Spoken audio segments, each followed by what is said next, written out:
How's it going, guys? Linux Dilly here with another video. Today's video will be taking a look at Perl OS. Perl OS is another Linux distribution based off of Ubuntu. It goes by Perl Linux OS, Perl OS up there, and then also over here it says Perl Linux. So it looks like it goes by a couple different variations of the name. Website's a little misleading. It says August 28, 2016 was this latest release. Sorry about that. But if we go over here to Perl releases, it looks like it's a lot more recent than that. It's, 1804 is what it's based off of. Ubuntu 1804. A few different desktop environments: Pantheon, Mate, Cinnamon, GNOME, PDE. This is the Perl Desktop environment. It's its own thing here. XFCE.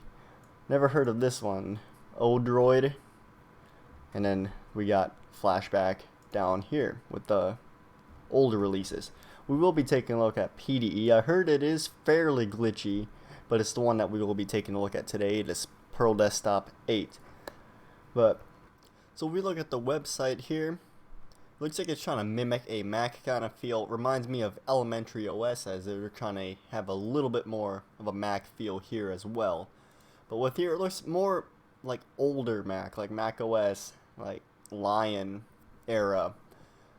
The buttons look a little different up here, but it is trying to feel more like Mac. I did see some screenshots here where it tried to look more like a Windows XP system. We'll probably see that here coming up in a short while, but looks like it kind of has best of both worlds there as well, as it is trying to mimic both really easily, like an older Mac kind of feel, and it looks like we had some Windows XP in there earlier, which is probably what that Cinnamon option was for. Like right here, it tries to mimic XP. But with all that being said, I'm going to go ahead and boot up the VirtualBox here. The download is still going over there, but I will get the VirtualBox booted up and proceed to the install. Alright, so I got it here booted up. We're at the grub bootloader here. So we got start Perl Desktop, start in compatibility mode, a memory test, and boot from local drive. So I'm going to go ahead and start Perl Desktop. This is the PDE desktop environment one as well. So it should be booting up here fairly shortly. We get Perl Linux as a boot screen right there, with kind of a Mac. I think Mac has a little scroll bar. I think it used to have that little dial. Alright everybody, we are here booted up into the live CD. So it just right off the bat here, it does look very similar to a Mac feel here. We got the dock down there. Now I believe if we go up here, it'd be like power off. Actually no, it's more like a application launcher up here.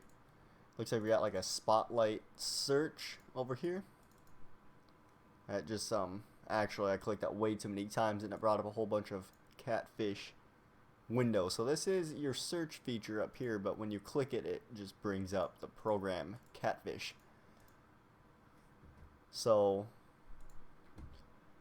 with all that being said, it actually has a very similar feel to macOS. It does have wobbly windows, it does seem. So we'll go ahead and click install Perl Desktop and then execute. I assume that's how it's done. Looks like we do get the beach ball of death here. So we will continue here with the English language. English US is perfectly fine. Install third-party graphics, Wi-Fi. Let's go ahead and do that. Some is proprietary, it is noted right there. If we do this feature, I'm actually not going to do that right now. I'm going to continue, erase disk, and install Perl Desktop 8. We have also options for encrypting and LVM support with this installation, but I'm just going to do the default erase disk and install. Click that, and then we will continue because I know it's going to write changes to the hard drive. There's that. I'm going to click continue. Alright, who are you?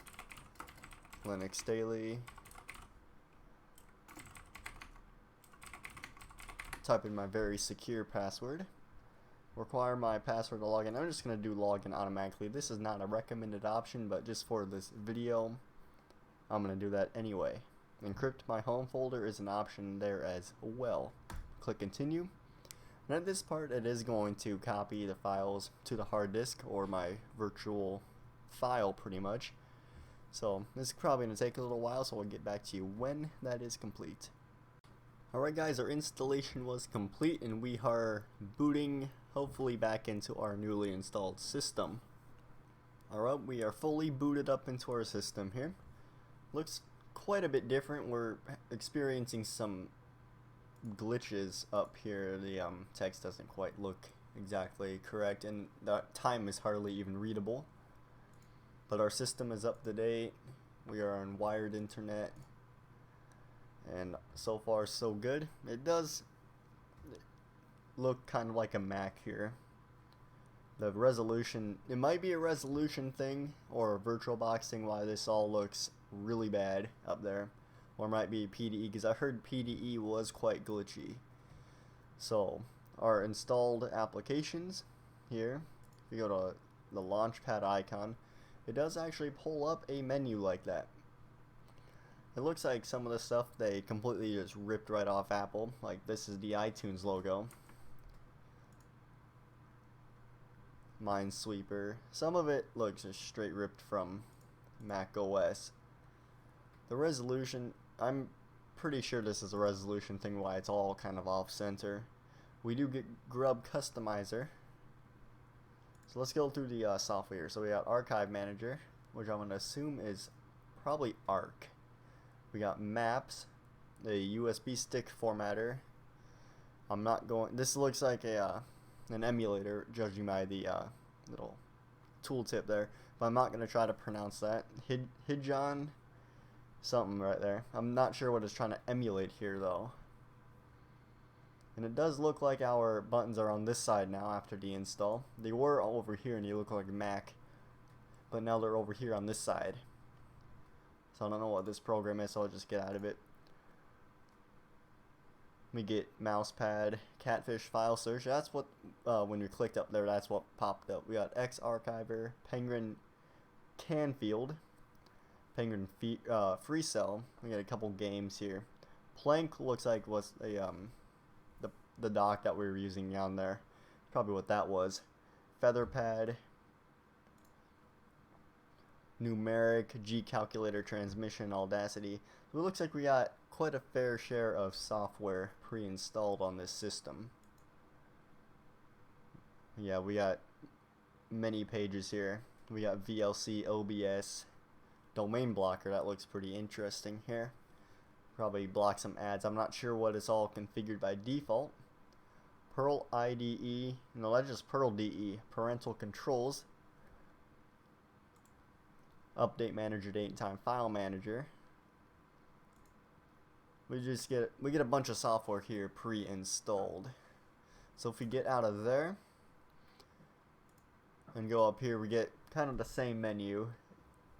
It looks like, judging by having this tooltip up there, it might be based off of XFCE, just with an added customized Plank dock down here. Some other theming related stuff. I'm pretty sure this is just based off of XFCE. I'm pretty sure I selected the Perl DE option here. But we get all of our stuff here. It looks like we get some biblical applications up here as well for some reason here. Let's go take a look at the system settings and see what all we can do here. So the resolution is quite off. Appearance, customize PDE open box. So it looks like we could pick more of a Mac panel theme. I'm not sure why they weren't over there or have that, since that's kind of what I picked last time to have the Mac, but it doesn't look like it kind of saved. It might be an option with a different DE, or might have installed a whole different DE entirely, because this looks like XFCE. Adjust the screen resolution, so it looks like we could adjust that. Alright, that's looks a little better, but still it's not the best. That looks pretty good. It still looks a little off because it's probably just because it's in scaled mode, but at least we can kind of see what we're doing. Set up the screensaver, visual effects. So it looks like we got comps that does not actually work. Panel save and switching. Well, there's our comps. So we got composite, GNOME compatibility, OpenGL, magnifier, dim inactive. So we get a whole assortment of customizability here. It is built off of Ubuntu, so let's try to fire up a terminal and see what we can do here. You get Qt Designer Assistant, so we got that suite of software. Where was that at? System Tools, Terminal Emulator. Looks like we have a whole bunch. I'm just going to boot up the XFCE terminal. So if you do a sudo apt-get update, type in the very secure password, it is going to update our system. So if we put screen fetch, I'm going to do neofetch actually. Oh, I need to put install.